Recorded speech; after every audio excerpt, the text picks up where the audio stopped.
Next, o banco digital que faz acontecer. Boa noite. Boa noite. Uma operação policial prendeu 4 pessoas suspeitas de aplicar o chamado golpe do falso motoboy. Segundo a investigação, a quadrilha que tem idosos como alvo preferido saía de São Paulo para fazer vítimas no Paraná. O homem de camisa social segue para a casa de um idoso de 90 anos na cidade de Ponta Grossa. Segundo a polícia, ele é um golpista. As câmeras não registram, mas a vítima entregou o cartão de crédito para o suspeito, que saiu dali a pé com tranquilidade. Minutos depois, o homem esgotou o limite do cartão em compras. O suspeito é morador de São Paulo e foi para o Paraná com outras pessoas, de acordo com a investigação, só para aplicar o golpe. Aqui, um outro flagrante. O homem segue para um apartamento de um outro idoso. As câmeras da portaria flagraram ele ao telefone com a vítima. A quadrilha é especializada no chamado golpe do falso motoboy. Os golpistas ligam para idosos dizendo que são do setor antifraude do banco e que há uma compra suspeita e de valor elevado em nome da vítima. Os criminosos convencem o correntista a entregar o cartão para um suposto funcionário. Em alguns casos, eles falam para a vítima cortar o cartão e eles só usam o chip nas próprias maquininhas que eles já levam. Em outros casos, eles usam o código de segurança do cartão e fazem inúmeras compras online. Hoje, a polícia do Paraná cumpriu 12 mandados de busca e prisão na capital paulista, na Grande São Paulo e no Paraná. 4 pessoas foram presas. Um dos suspeitos estava hospedado num hotel em Ponta Grossa. De acordo com as investigações, as contas bancárias de integrantes da quadrilha apontam a movimentação de mais de R$1 milhão. As vítimas, no primeiro momento, sequer sabem que estão sendo atacadas por estelionatários. Somente dias ou semanas depois, quando elas veem os extratos bancários, é que elas se atentam que valores foram gastos no seu cartão, aquele cartão que elas teriam entregue para o motoboy. E agora um outro golpe conhecido, mas que ainda provoca prejuízo para quem usa aplicativos de mensagem no celular. Um criminoso se passa por amigo ou parente da vítima, usa foto, inclusive, diz que mudou o número do telefone e aí pede dinheiro. Foi um susto para o Éder e algumas pessoas próximas. Do nada, a mãe e o cunhado receberam pedidos de dinheiro para o suposto pagamento de dívidas do pet shop dele. Para o meu cunhado, R$10 mil e para minha mãe, R$1.800. Por sorte, uma sobrinha deu o alerta de que o aplicativo de mensagens dele tinha sido clonado e o dinheiro não foi transferido. Mas o que mais impressionou é que na troca de mensagens, a mãe e o cunhado eram chamados do mesmo jeito que o próprio Éder chamava, inclusive usando símbolos e apelidos que só ele conhecia. Ele estava ao mesmo tempo falando com o meu cunhado, se passando por mim, com linguajar que eu uso com a minha família e usando os codinomes que a gente usa entre nós. Essa intimidade a que o Éder se referiu é chamada pelos especialistas de engenharia social, uma tática muito usada pelos golpistas. Depois de clonar um perfil nas redes sociais, os criminosos tentam estabelecer um vínculo de confiança com a vítima ou com a família dela. Por isso, eles aprendem informações básicas sobre as pessoas que vão sofrer o golpe. A engenharia social do golpe é estabelecer confiança com a vítima. E para isso eu posso levar 2 ou 3 dias, o golpe não é imediato. Como que foi construída toda a engenharia para você acreditar? Numa linguagem que você acredite, num calendário, digamos assim, não afobado e num linguajar muito bem treinado. O Éder nem desconfia de onde pode ter saído a brecha para a clonagem do celular dele, mas este advogado diz que não é difícil encontrar cadastros telefônicos à venda. Eu não preciso saber muitos dados e eu adquiro, infelizmente, eu ainda adquiro o banco de dados que eu quiser, telefônico, nesses serviços que tem no centro da cidade de forma clandestina. São vendidos pendrive com cadastro telefônico. E o cadastro telefônico tem o número da sua linha e o nome da pessoa. Isso já é o suficiente para ele começar. O especialista diz ainda que os criminosos virtuais não param. A cada 2 semanas tem golpe novo na praça. E aconselha o que fazer para quem for vítima dos golpistas. Primeira coisa, você liga para a sua operadora, comunica qual é o e-mail. O e-mail é o número do seu celular que funciona como um chassi e pede um bloqueio total. Em seguida, você liga também para o seu banco, pede o bloqueio total, faz um boletim de ocorrência, tá? E a partir daí você vai liberando serviço a serviço, mudando todas as suas senhas. Veja agora outros destaques do dia. Ex-ministro da Educação, Milton Ribeiro, é preso em investigação da Polícia Federal. A advogada entra com pedido de habeas corpus para criança vítima de estupro fazer aborto. A polícia decreta a prisão do procurador que agrediu uma colega de trabalho. Terremoto mata mais de 1.000 pessoas no Afeganistão. E a história do homem que matou o melhor amigo por dinheiro.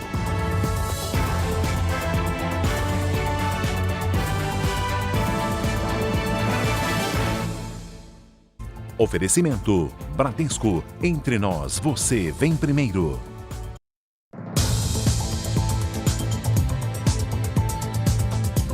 Arrastões em pleno trânsito e à luz do dia assustam motoristas de várias partes do país. Para fugir dos criminosos, as vítimas fazem manobras arriscadas no meio da pista. Em várias partes do país, a mesma violência dá as caras. Esta cena assustou quem passava por uma rodovia em Pernambuco no começo da semana. Motoristas manobravam no meio da pista para fugir dos criminosos, que atacavam mais à frente. Os caras estão largando tiro para lá. Já em Duque de Caxias, no Rio de Janeiro, uma equipe da Record TV flagrou a chegada de policiais a uma rodovia federal. Eles foram chamados para prender um grupo que fez um arrastão e fugiu em direção a uma comunidade. Em São Paulo, na Marginal Pinheiros, uma das vias mais importantes da cidade, um episódio parecido. Um casal de motociclistas voltou na contramão, avisando sobre um arrastão. Vai voltando, gente, já tem um assalto lá na frente, volta. Josuel estava justamente na Marginal quando os carros pararam de repente. Eu pensei que era um incêndio. Olha o pavor dos carros voltando para trás, ó. Eu vi o pessoal entrando em pânico. E aquela gritaeira, muitos deixavam o carro, corria de pé. Eu digo, bom, eu vou permanecer aqui, seja o que Deus quiser. No meio do congestionamento, os carros todos parados, o motorista percebe o arrastão. Ele se desespera, engata a ré para sair na contramão. Cuidado, esse motorista pode causar um acidente de trânsito e piorar uma situação que já é bem ruim. Este especialista em segurança explica que, antes de mais nada, é preciso ter calma e, imediatamente, ligar para a polícia.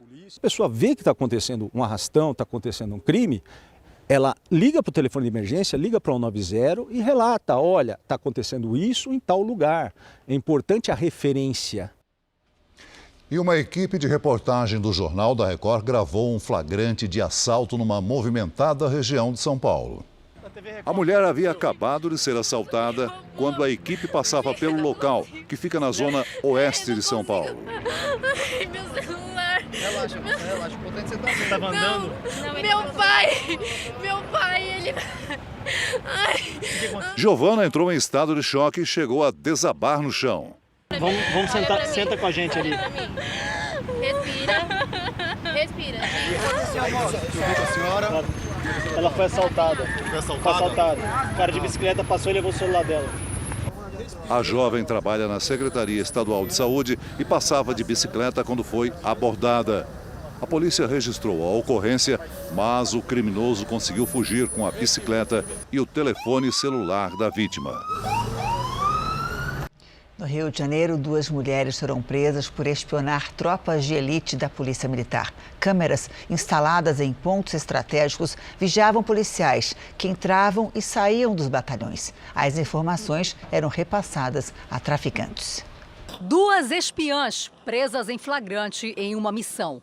Carolina Teixeira da Silva e Kelly Cristina Domingos estavam em um carro que seguia os policiais militares do BOPE, o Batalhão de Operações Especiais, até a comunidade de Manguinhos, na zona norte do Rio.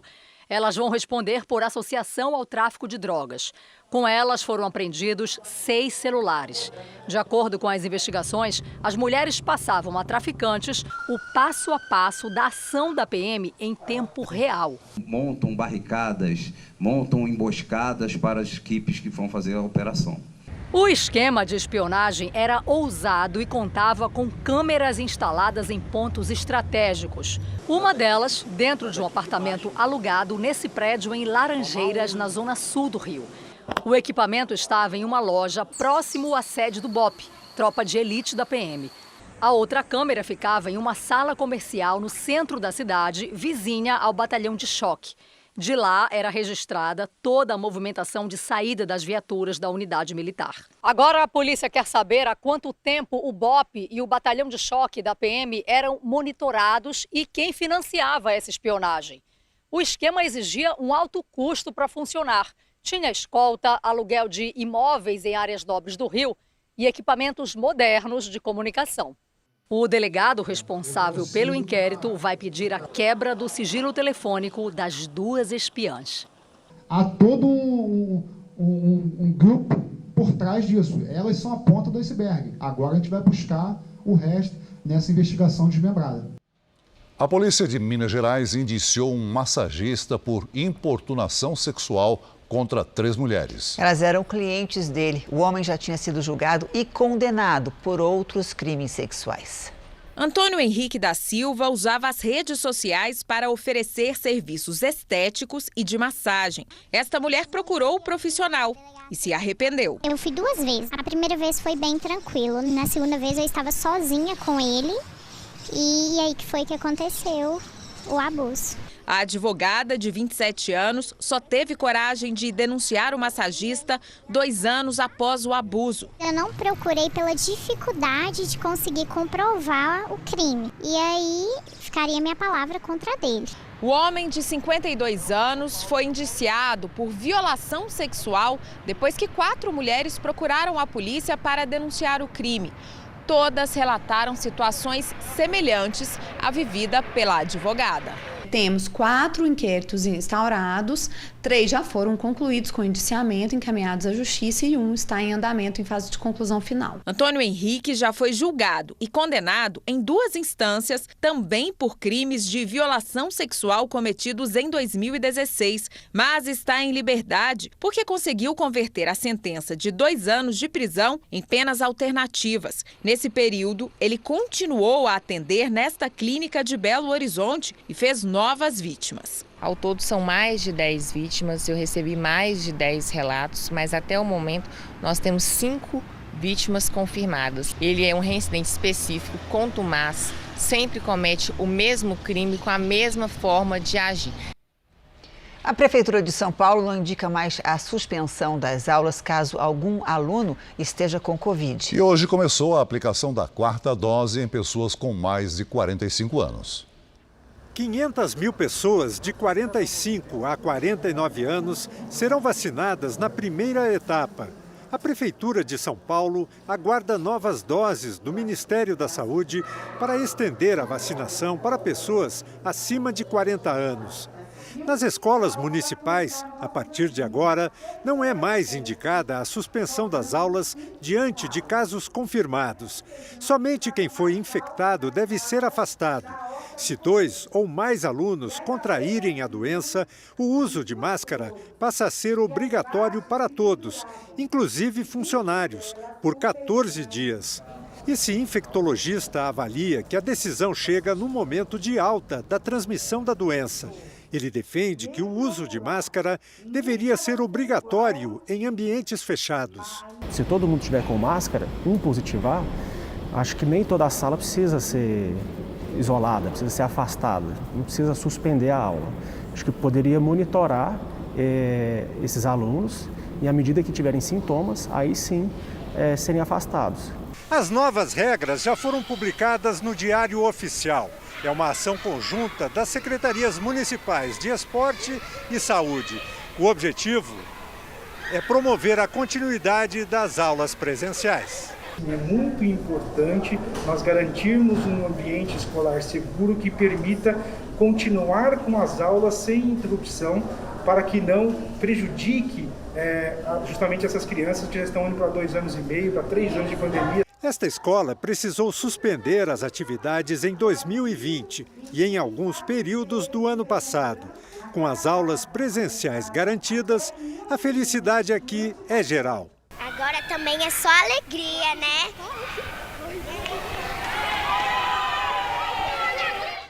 A Polícia Federal prendeu hoje em Santos, no litoral de São Paulo, o ex-ministro da Educação, Milton Ribeiro. Os policiais federais chegaram cedo ao prédio onde o ex-ministro mora, a 1 quadra da praia. A imagem mostra o momento em que Milton Ribeiro se dirige ao carro da polícia e se senta no banco da frente. Um agente coloca uma mala no veículo. O ex-ministro ficou algumas horas na sede da PF em Santos, passou por exame de corpo de delito e foi trazido para São Paulo.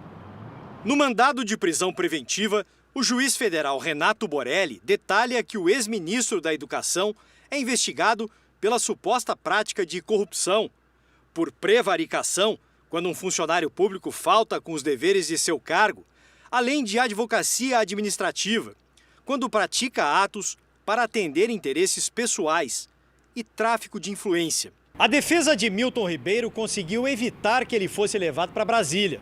O advogado do ex-ministro pediu à Justiça que fosse autorizada a participação dele na audiência de custódia marcada para amanhã por videoconferência da sede da Polícia Federal aqui em São Paulo. O juiz aceitou o pedido. O objetivo da operação, chamada de acesso pago, foi cumprir 13 mandados de busca e 5 de prisão, em 3 estados e no Distrito Federal. Em Goiás, os agentes prenderam o pastor Gilmar Santos e no Pará foi detido o pastor Arilton Moura. Os dois são suspeitos de cobrar propina de prefeituras para intermediar a liberação de dinheiro do Fundo Nacional da Educação. Em nota, a defesa de Milton Ribeiro diz que a prisão é injusta, desmotivada e desnecessária e que vai entrar com um pedido de liberdade em favor do ex-ministro.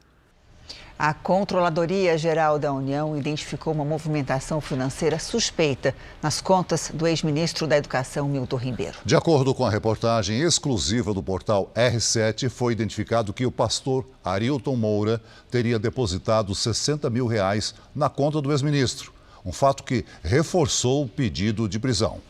A prisão de Milton Ribeiro é preventiva.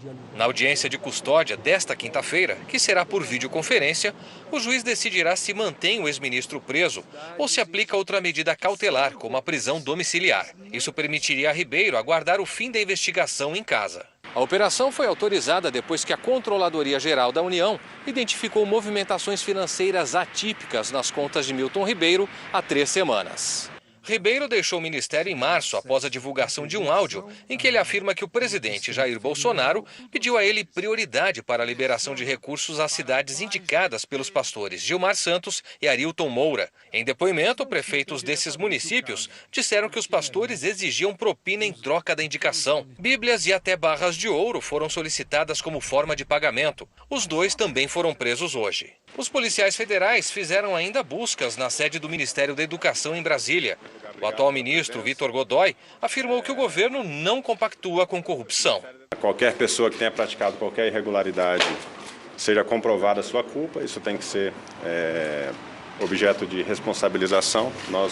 Nosso governo não compactua com qualquer tipo de irregularidade ou desvio, ainda mais recursos da educação.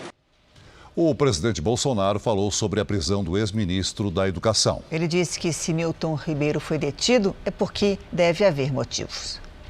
O presidente do Senado, Rodrigo Pacheco, afirmou que a prisão do ex-ministro tem efeitos políticos, mas que é importante não haver pré-julgamentos e que todos os fatos devem ser esclarecidos. O desejo de que todo e qualquer fato sobre os quais haja algum tipo de indício de autoria de prática criminosa deva ser apurado vigorosamente. Aqui no Palácio do Planalto, o silêncio inicial dos principais integrantes do governo já deixava claro que a prisão do ex-ministro era vista com preocupação. Um alto integrante do governo classificou como ruim a reação interna. Os impactos e o alcance da prisão ainda vão ser melhor analisados nos próximos dias. O primeiro a falar foi justamente o presidente. Jair Bolsonaro, que já defendeu o ministro, disse que se houve a prisão é porque existem motivos e a Polícia Federal tem liberdade de atuação. O presidente ainda enfatizou que Milton Ribeiro havia sido demitido. Nós afastamos ele. Isso aqui, se tem prisão, é Polícia Federal. É sinal que a Polícia Federal está agindo. Ele responde pelo ato dele. Eu peço a Deus que não tenha problema nenhum. Mas, se tem algum problema, a PF está agindo, está investigando. É um sinal que eu não interfiro na PF, que isso aí vai respingar em mim, obviamente. Né? É que eu disse para você, eu tenho 23 ministros, tenho mais uma centena de secretários, mais de 20 mil caem em comissão. Se alguém faz algo de errado, pô, vai botar a culpa em mim? 20 mil pessoas, logicamente, a minha responsabilidade é afastar e colaborar na investigação. Agora há pouco, o senador Flávio Bolsonaro comentou a prisão do ex-ministro da Educação. Defendemos que a investigação ocorra de uma forma isenta. Infelizmente, fazendo uma análise jurídica da situação do ex-ministro Milton, uma prisão que, no meu ponto de vista, não sou advogado dele, mas no meu ponto de vista, uma prisão completamente desnecessária e abusiva, uma vez que foi o próprio Milton quem denunciou à Controladoria Geral da União, lá atrás, essas possíveis suspeitas de algo ilícito que estivesse acontecendo, partiu dele próprio. Ainda nesta edição, a Polícia Federal conclui perícia e deve liberar corpos de Dom Phillips e Bruno Pereira amanhã. E a seguir, equipes de resgate procuram por desaparecidos após o terremoto que deixou mais de 1.000 mortos no Afeganistão.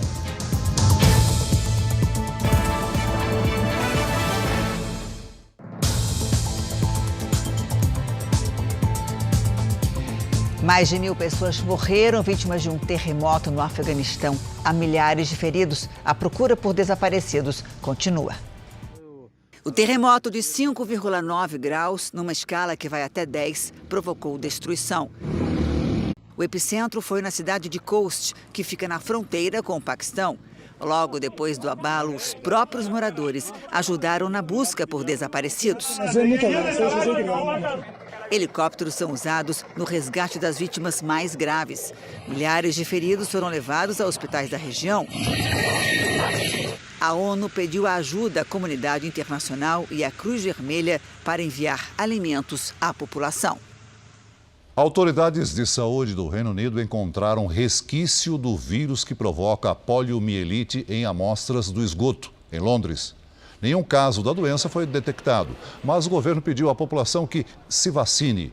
A poliomielite foi erradicada no Reino Unido e o último caso foi há quase 40 anos. Antes disso, havia uma média de 8.000 casos por ano. Em Nova York, uma mulher foi resgatada depois de cair no trilho de uma estação do metrô. A câmera, presa ao uniforme de um policial, mostra a mulher caminhando pela plataforma quando, de repente, ela desaba e cai. O policial pula e, com a ajuda de um colega, retira a mulher, que está desacordada. O intervalo entre um trem e outro varia entre 2 e 5 minutos. Ela teve um problema de saúde, recebeu atendimento médico e agora passa bem. Você vai ver daqui a pouco, foi decretada a prisão do procurador que agrediu a chefe no interior de São Paulo. E na série especial, a amizade que terminou em assassinato por causa de dinheiro.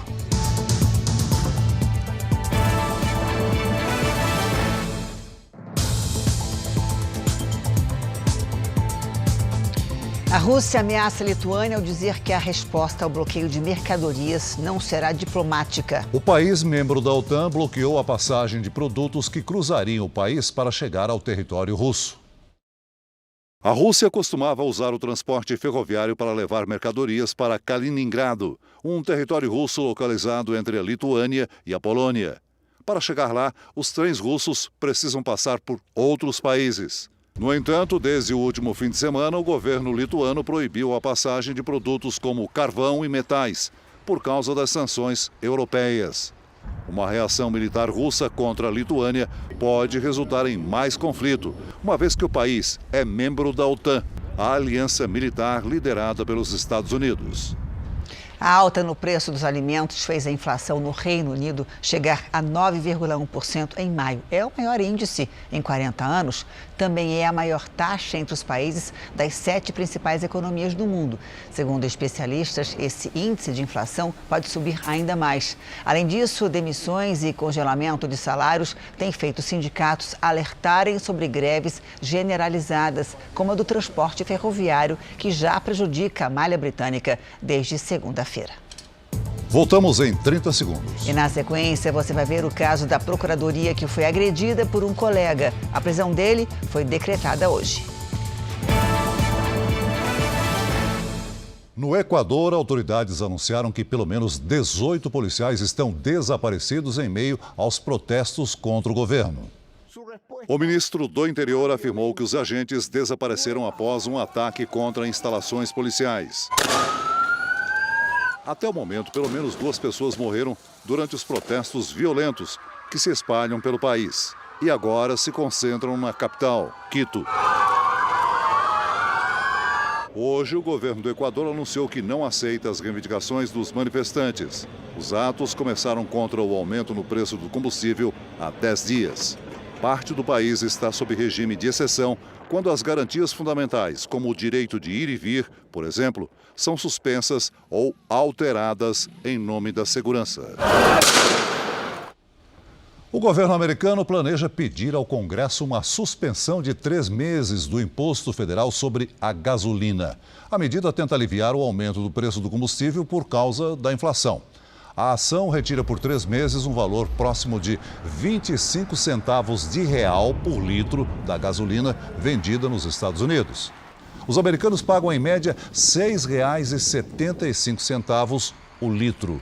A Casa Branca quer eliminar o imposto até setembro e vai pedir aos estados que façam o mesmo. Aqui no Brasil, o vereador Renato Freitas, do PT, perdeu um mandato na Câmara Municipal de Curitiba por quebra de decoro parlamentar. Ele vai ficar inelegível por 8 anos.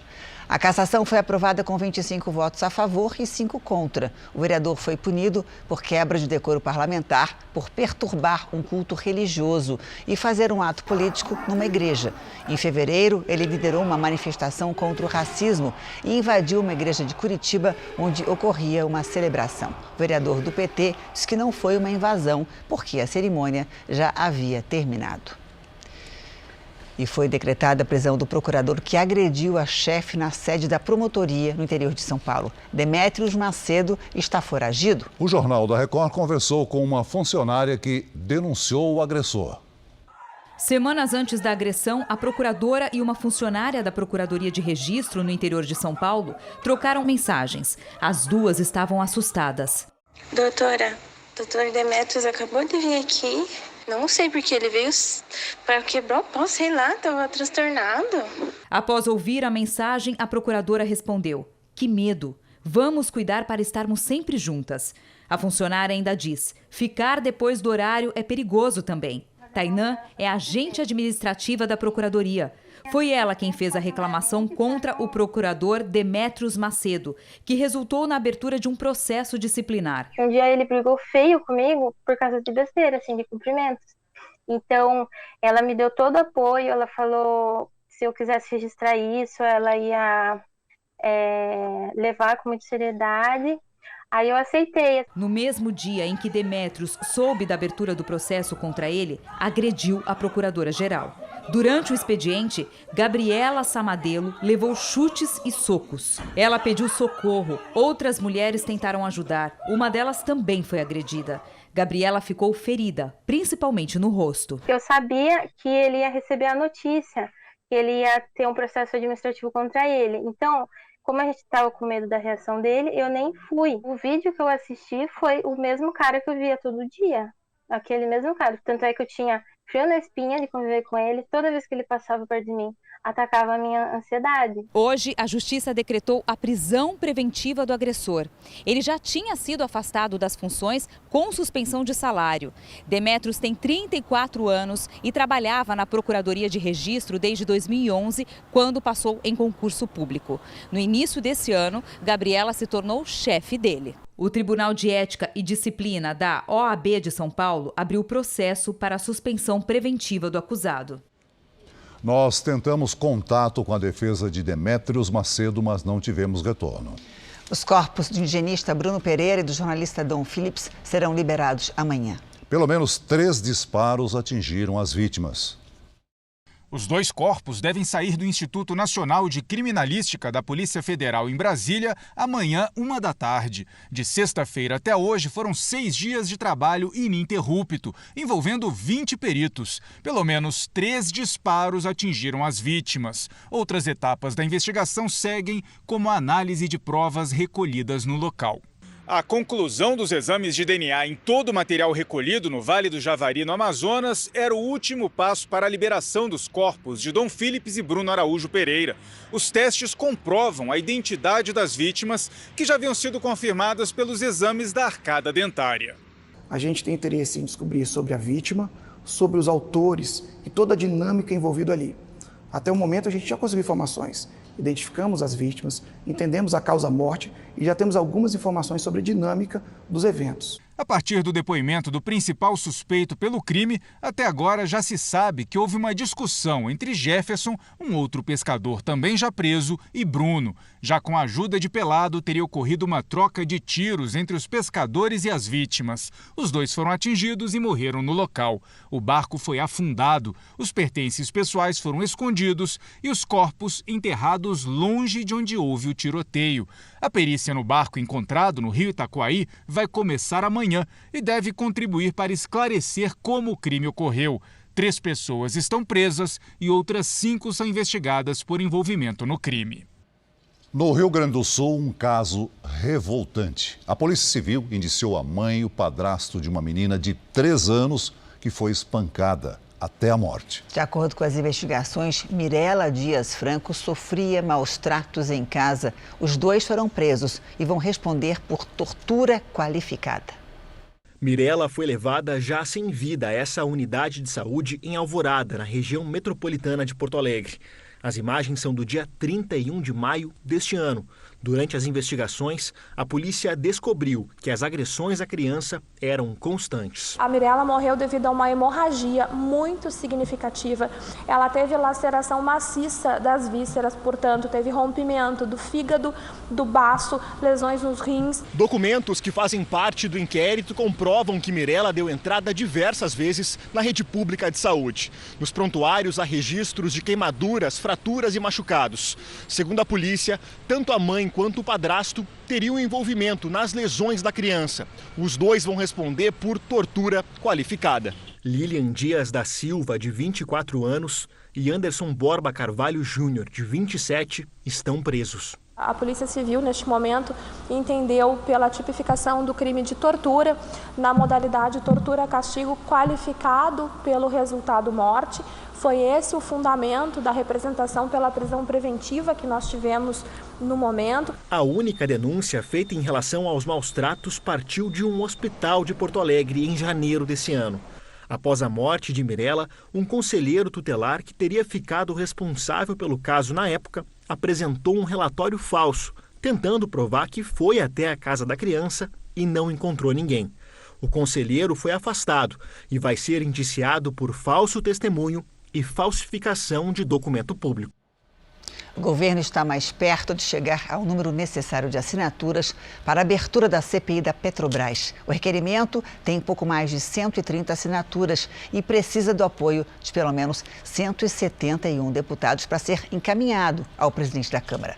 Arthur Lira é quem decide se a comissão será ou não instaurada. O objetivo do governo, com a ajuda da base aliada, é que os parlamentares investiguem a Petrobras por causa dos aumentos no preço dos combustíveis. O presidente Bolsonaro e o ministro da Economia, Paulo Guedes, se reuniram hoje com o secretário-geral da OCDE, a Organização para a Cooperação e Desenvolvimento Econômico. O encontro foi a portas fechadas no Palácio do Planalto. O governo debate essa semana em Brasília a entrada do país na OCDE, entidade que reúne as maiores economias do mundo. O processo envolve a mudança de uma série de políticas, como econômica e ambiental, e pode levar até 5 anos. O presidente do Senado, Rodrigo Pacheco, também se reuniu com a OCDE e sinalizou que o Congresso apoiará os requisitos necessários, incluindo mudanças na legislação, como a reforma tributária. Temos que cumprir o nosso dever de casa, todos aqueles requisitos ali que envolvem o sistema cambial, envolve reforma tributária, envolve uma lógica de preservação ambiental a partir da legislação e a partir do cumprimento da lei, da qual o Brasil não pode se apartar, essa consciência de preservação ambiental. Uma parte do dia do presidente foi dedicada à política externa. Pela manhã, Bolsonaro participou de um encontro virtual do BRICS, grupo de países que reúne o Brasil, Rússia, Índia, China e África do Sul. Durante um discurso gravado, o presidente afirmou que a meta do governo federal é ampliar a participação do setor privado na economia para promover investimentos em infraestrutura, incentivar o empreendedorismo e reduzir restrições à livre atividade econômica. O atual contexto internacional é motivo de preocupação, em razão dos riscos aos fluxos de comércio e investimentos e à estabilidade das cadeias de abastecimento de energia e alimentos. A resposta do Brasil a esses desafios não é se fechar ao resto do mundo. Pelo contrário, temos procurado aprofundar nossa integração econômica. Vamos fazer um pequeno intervalo de meio minuto. Na volta, o governo americano pretende reduzir a quantidade de nicotina dos cigarros. O governo americano pretende reduzir a nicotina dos cigarros vendidos no país. A intenção é combater os casos de câncer de pulmão provocados pelo tabaco. O objetivo é fazer com que empresas fabricantes de cigarro reduzam os níveis de nicotina ao mínimo. Nos Estados Unidos, 480 mil pessoas morrem por ano de causas relacionadas ao tabagismo. Em todo o mundo, o número deve chegar a 8 milhões de mortes só em 2022. Quem vive nos Estados Unidos aprova a medida. Definitivamente, eu acho que isso é bom. Eu vejo o que a nicotina causa e não gosto. Então acho que seja uma boa proposta, diz esse americano. Matt Myers é presidente de uma organização anti-tabaco. Para ele, diminuir a nicotina dos cigarros é fundamental. É a nicotina que mantém as pessoas fumando até elas ficarem seriamente doentes. E é o que leva a milhões de mortes prematuras ao redor do mundo, afirma. A medida faz parte de uma reforma na área de saúde aqui do país. No início do ano, a Casa Branca anunciou que o governo pretende reduzir a taxa de mortalidade por câncer pela metade ao longo dos próximos 25 anos. Mas para isso ainda tem um longo caminho. Agora, o Departamento Americano, que regula alimentos e drogas, vai emitir um aviso com a nova regulamentação, que também passará por uma discussão pública e depois será apresentada ao Congresso americano. Todo esse processo pode levar mais de um ano.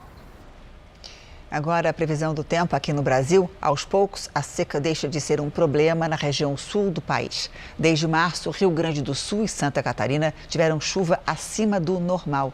Oi, Lidiane, boa noite para você. A gente já pode dizer que é o fim da crise hídrica nesses estados? Olha, um alívio por enquanto, viu, Janine? Boa noite para você, Celso, para todos que nos acompanham. A grande quantidade de água dos últimos meses não foi suficiente para reverter a estiagem que durou mais de 2 anos. E para completar, entramos na estação mais seca.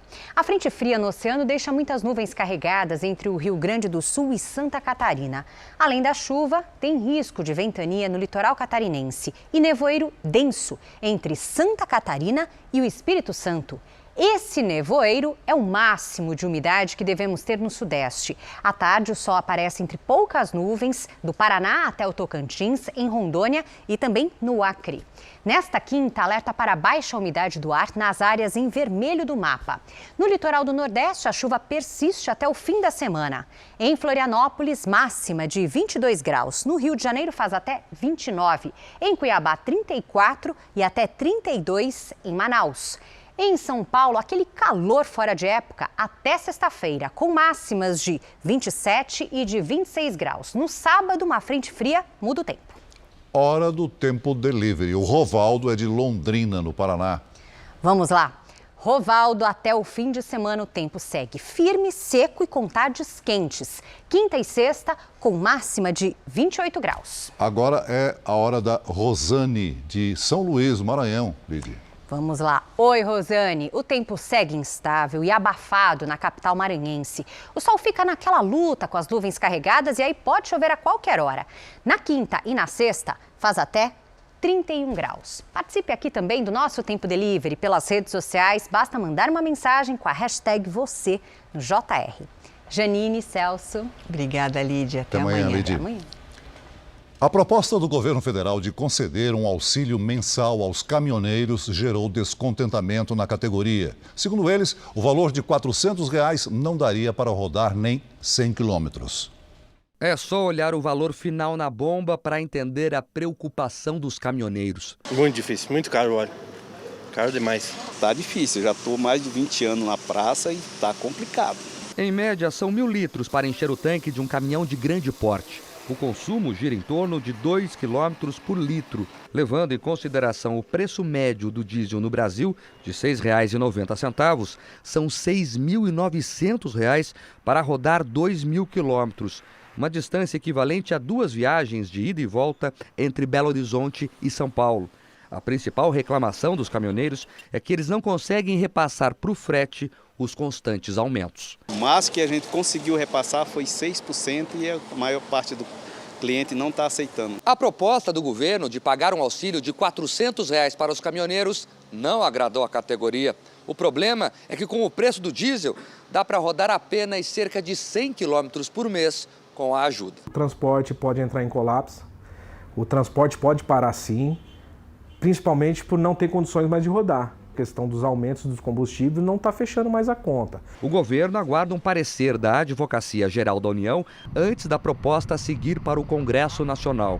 A dúvida é se o projeto viola a lei eleitoral. A ideia é criar uma emenda à Constituição para afastar possíveis questionamentos jurídicos. A estimativa da equipe econômica é que, junto com o Vale Gás, o auxílio combustível custe R$ 5 bilhões aos cofres públicos. Agora é o caso da menina que teve o direito ao aborto negado na justiça em Santa Catarina. A família entrou com um pedido de habeas corpus para garantir que a gravidez seja interrompida. A Justiça de Santa Catarina determinou que a menina de 11 anos volte a morar com a mãe. A criança estava em um abrigo havia mais de um mês. Acredito, que o retorno ao lar ajude a amenizar um pouco aí o sofrimento dessa criança, mas existe aí uma exaustão, eu acredito, por tudo que ela está passando, assim, por ter saído de casa, por ter, tá passando por uma série de exames, perícias. Vítima de estupro, a menina teve o direito ao aborto negado quando foi levada pela mãe ao hospital universitário em Florianópolis. A equipe médica alegou que a gestação já estava na 22ª semana, que seria necessário uma ordem judicial e que o procedimento na unidade sem a autorização só é feito até a 20ª semana. O hospital agora é alvo de uma investigação do Ministério Público. De acordo com a denúncia, a juíza de Tijucas, na Grande Florianópolis, Joana Ribeiro Zimmer, mandou a menina para um abrigo para impedir a realização do aborto, previsto em lei nos casos de estupro. A juíza tentou convencer a menina a manter a gravidez. Durante uma audiência, a juíza pergunta: "Você quer esperar ele nascer? Você quer ver ele nascer?" A menina responde não. A juíza pergunta ainda: "Quanto tempo você aceitaria ficar com o bebê na tua barriga para acabar de formar ele, para outra pessoa cuidar se você não quiser?" A menina responde: "Não sei." "Você não tem interesse em ficar com o bebê?" E a resposta é não. A Corregedoria Geral de Justiça de Santa Catarina investiga a conduta da juíza Joana Ribeiro Zimmer.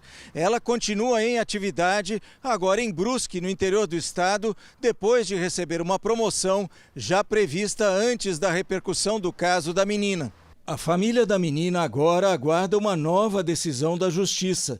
A advogada entrou com um pedido de habeas corpus para garantir a interrupção da gravidez. O Ministério Público Federal já recomendou ao hospital que o procedimento seja realizado. A negação de um direito legal, que é o direito ao aborto, nos casos que ela se enquadra, vítima de violência e risco de morte, é uma injustiça, uma desumanidade, e a gente precisa cessar essa situação de violência. Não conseguimos falar com a juíza Joana Ribeiro Zimmer.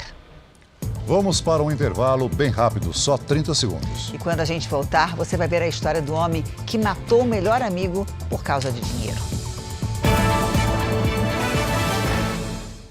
O comerciante confiou no melhor amigo para guardar as economias em dinheiro e acabou morto de forma traiçoeira. O amigo acusado pelo assassinato está foragido. Essa é a história de hoje da nossa série especial.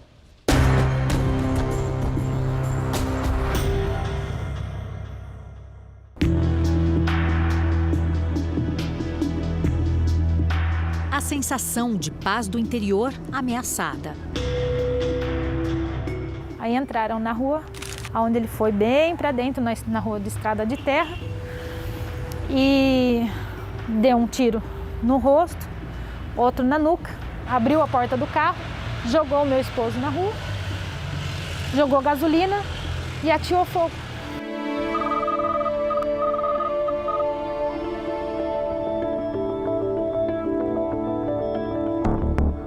Ele falou, não, para não ficar tarde, você vai cortar o cabelo, eu vou fazer a compra e aí eu chego cedo em casa. Eu falei, tudo bem. Inclusive, a hora que eu estava passando, o Christian estava com o carro estacionado uma rua antes da minha casa. Num lugar bem estranho ainda, né? Na esquininha, assim, embaixo da árvore. Você viu ele? E eu vi. E eu falei até pro meu marido, eu falei assim, o Christian tá embaixo da árvore. Ele falou, será que quebrou o carro? E ele falou, não, eu tô aqui esperando um funcionário, um cara que ajudava ele para pintar lá. Eu falei, tá bom. O marido de Aline foi morto menos de uma hora depois desse telefonema. Eliseu vivia aqui no município de Araçoiaba da Serra, na Grande São Paulo, e tinha o sonho de comprar este imóvel, onde ainda funciona o mercadinho que ele administrava com a esposa. Mas para isso, precisava juntar dinheiro. Quando conseguiu o valor necessário para dar entrada na compra do prédio, em vez de procurar um banco, Eliseu preferiu deixar todas as economias com quem acreditava ser seu melhor amigo. Entregou a ele R$220 mil. Os investigadores não sabem por que Eliseu deixou o dinheiro com Christian. A família conta que eles tinham, de fato, uma relação muito próxima, apesar da amizade recente. O Christian estava na minha casa quase todos os dias, tomando café ou jantando. E o Christian ia lá com a mulher, almoçava com o filho, passava a tarde lá, jantava à noite, às vezes era churrasco, às vezes era pizza. Então era um amigo que, assim, de um ano, não de muitos anos, de um ano. O comportamento de Christian não levantava suspeita do amigo, mas chamava a atenção de quem estava por perto. Ele era muito puxa-saco. Se eu falasse verde e meu marido falasse amarelo, ele falava assim, o amarelo é muito melhor. A gente tinha um pé atrás com ele. Por quê? Porque, não sei, sabe quando você sente que a pessoa não é amiga, que a pessoa é uma coisa forçada, uma pessoa ciumenta, uma pessoa, sabe? O olhar dele, o jeito dele, A mãe estava presente quando Christian prometeu devolver o dinheiro. Eu vi ele falando no telefone com o Christian. O Christian falou assim, Júnior, não dá para pegar o dinheiro hoje. Ele falou, não, eu precisava do dinheiro hoje. Mas hoje eu não posso pegar o dinheiro para você, porque para pegar o dinheiro tem que pôr a escada no quintal da vizinha. O Júnior falou, mas não tem problema. E eu não tenho escada. O Júnior falou, mas não tem problema, eu levo a escada. Ele disse, viu, eu levo quarta-feira para você. Pode ser? Viu, você não confia em mim, cara? E eu escutando ele conversando com meu filho no telefone. Então tudo ele ia acertar na quarta-feira. E foi que ele pôs meu filho dentro do carro para ele entregar o dinheiro pro meu filho e matou meu filho dentro desse carro. A polícia analisou câmeras de segurança próximas à casa da vítima e identificou que depois de deixar a esposa em casa, Eliseu não foi fazer compras para o mercado. Ele entrou no carro de Christian. O corpo foi encontrado a quase 8 quilômetros dali. Christian Ernesto Dias foi denunciado pelo Ministério Público pelo assassinato de Eliseu. A Justiça aceitou a denúncia com prova de materialidade e indícios de autoria do crime para decretar a prisão preventiva de Christian. Ele é considerado foragido desde maio. A defesa afirma que tudo será esclarecido, pois tem testemunhas e informações importantes que serão trazidas em juízo. Meu filho está sofrendo muito. Você vê o reflexo disso no comportamento, né? O choro. Tudo que ele vai fazer, ele fala: mãe, esse aqui o papai gostava dessa cor. Teve apresentação na escola, o papai não vai, sabe? A gente não imagina jamais uma coisa dessa, viu? Porque ele podia ter ficado com o dinheiro se ganha outro, meu Deus. Meu filho era trabalhador, dinheiro se ganha outro. Agora pra que matar? Pra que tirar a vida de um pai de família?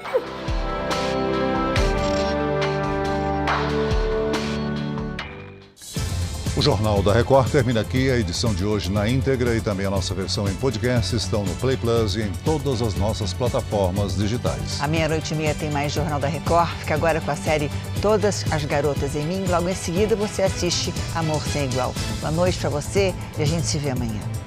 Boa noite. Até amanhã.